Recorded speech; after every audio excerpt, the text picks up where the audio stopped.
Hi, this is Judy Saalinger from Lasting Recovery, San Diego's premier outpatient alcohol and drug treatment center. And today we're talking about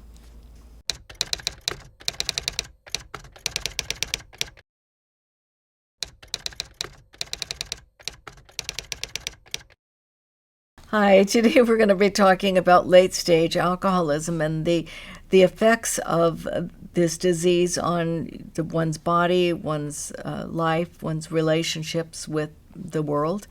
And this is a stage that people get into if they've have not either addressed the alcoholism previously, if they've had severe enabling by family members who have continued to cover up the consequences, who have paid the attorneys and bailed people out of jail, who have taken care of them even though they've lost their jobs, who have taken them in when their marriage has failed.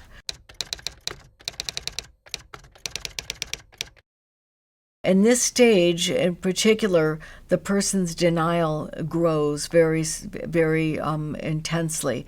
The denial, the defensiveness gets stronger, angrier. It keeps people away, doesn't let anybody close. And the disease has really begun to take over more of the brain and the body. What we see at this stage is increase in high blood pressure with people, of which was also part of the stage 2, but it gets more severe in stage 3. We also see elevated liver enzymes, the startings of fatty liver, and cirrhosis is not uncommon in this late stage. What we see also is that some people are still working at a job, others have lost their job, some people are homeless, but most are living at home with their families, and they're being cared for or enabled by their family member or someone who helps to support their addiction, and the family members still feel utterly helpless, still trying to get them to go get help, and they're caught in the disease themselves. So the healing really begins when the family members reach out for help and that they can see that they need some help themselves. And once they start to get help, then that process can begin.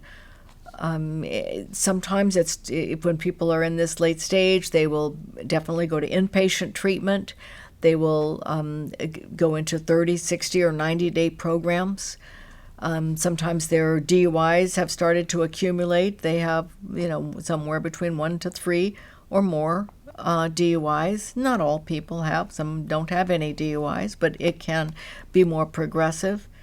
And family members are disappointed, they're hurt, they're confused, they're angry.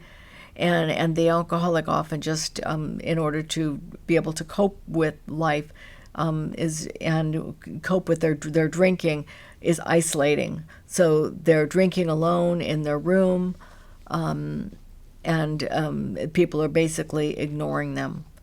And so it becomes a difficult situation for many families. And it's at this point that an intervention is very often staged, and that would be by the family members, maybe employers who's getting ready to fire this person, loved ones, children, grandchildren, everyone trying their very best to try to get this person to see that they love them and that there is a problem going on, and they just don't want them to die of this disease.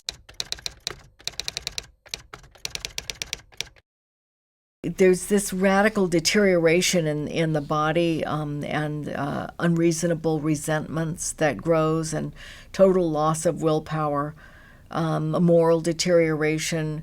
People lie, cheat. There's just lots of conflict as the values that a person holds, their own sort of true spiritual values, are compromised, and they're in conflict with those. They may lose a family. Their impaired thinking, well, certainly we see sometimes someone come in and we have to do neuropsych testing on them because we can see that their brain has been damaged. There's something called Korsakoff's disease and Wernicke's-Korsakoff's, so that it's affected because people are drinking so much, and they're drinking and not eating, and they don't have sufficient help with their brain and the vitamins and minerals and nutrients in order to maintain their short-term memory. And so that goes. And we've seen people come in here with that late stage.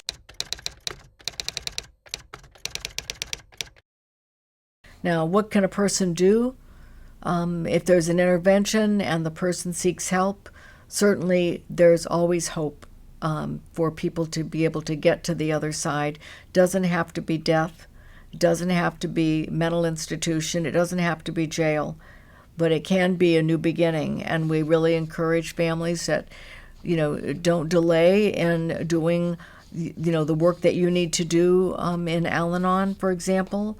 Alanon.org, A-L-A-N-O-N, Naranon, N-A-R-A-N-O-N.org. And those two organizations are support systems like Alcoholics Anonymous or Narcotics Anonymous for the person who has the substance abuse problem.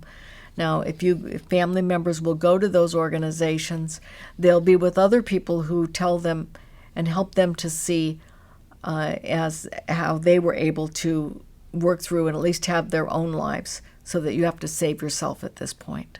I hope that this insight will help some of you to be able to make those decisions towards an intervention, towards asking someone to please seek help, to being willing to leave the person so that they can recognize that that you're tired of it. And very often they will seek help at that point.